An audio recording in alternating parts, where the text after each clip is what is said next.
होगी मस्ती फोर। तुमने ऐसी गंदी बात सोची कैसे? मैंने सोचा अच्छी बातें कर ली बहुत, अब कर। थिएटर खुले बाहर तीन नाम सबसे ज्यादा चमक रहे थे, रितेश देशमुख, विवेक ओबराय और आफ्ताब चौधरी। तीनों के इस चौथी किस्त मस्ती 4 ने एंट्री तो जोरदार मारी, लेकिन भीड़ वही पुरानी लाइन बोलते हुए दिखी। देखने जाएंगे पर पहले रिव्यू तो सुन लो। तो लीजिए पूरा मामला खुलकर सुन लीजिए। रेटिंग जो है इस फिल्म को 2.5 स्टार है।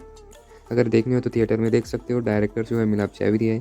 स्टार कास्ट इस फिल्म में कौन कौन है? रितेश, विवेक, आफ्ताब, अरशद वारसी, नरगिस एलजान, रूही और श्रेया। कहानी क्या है?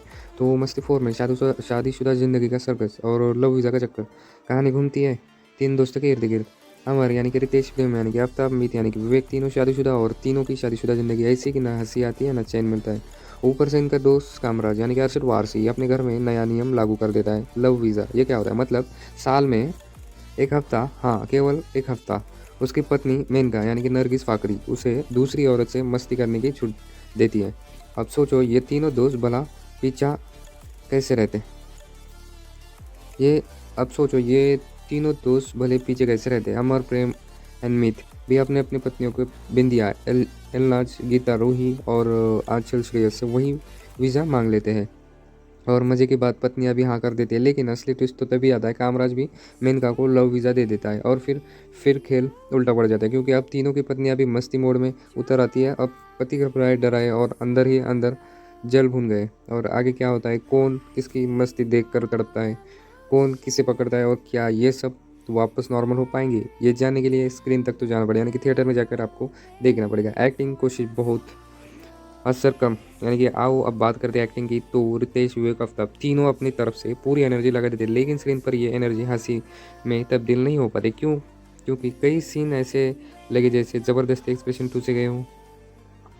फीमेल लीड्स में अगर देखें तो एलनाज, श्रेया एंड रूही, उनके किरदार तो वैसे भी कमज़ोर लिखे गए हैं, ऊपर से उनका प्रदर्शन भी फीका पड़ गया है। अरशद वारसी और नरगिस की एंट्री ने उम्मीद जगाई थी, लेकिन उनका ट्रैक भी फिल्म में कोई दमदार असर छोड़ने में सफल नहीं हुआ। तुषार कपूर का किरदार कैसा था? सीधा साधा जवाब, जितना आना चाहिए था उससे ज़्यादा दिखा और उतना ही परेशान भी किया। अभी डायरेक्टर की बात करते हैं, अब बात है सबसे बड़े मुद्दे पर, डायरेक्शन। मिलाप जावेरी ने इस फिल्म को डायरेक्ट किया है, तो इस बार हाथ में बड़ा मौका था, लेकिन कहानी कमज़ोर, स्क्रीन पे बिखरा हुआ था और मजाक तो ऐसे जैसे व्हाट्सएप यूनिवर्सिटी वाली पुरानी जोक उठाकर चिपका दिए हो।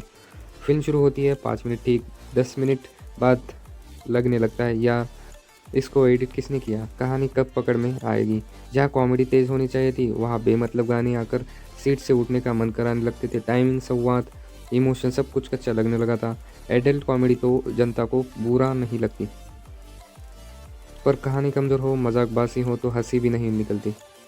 तो अब बात आती, क्या ये फिल्म देखनी चाहिए? सीधा साफ देसी जवाब, अगर दिमाग हल्का करना है और लॉजिक को घर पर छोड़कर जाना है तभी ये फिल्म आधा मज़ा देगी। अगर पैसा समय दिमाग बचाना है तो भाई ये फिल्म छोड़ दो।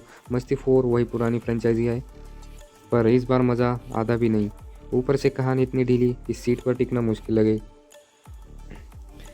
कहानी में भी कमज़ोरपना है और फीकी कॉमेडी है, बिखरा डायरेक्शन है। 2.5 स्टार मेहरबानी से स्टार मिले। अगर देखना हो तो देख सकते हो।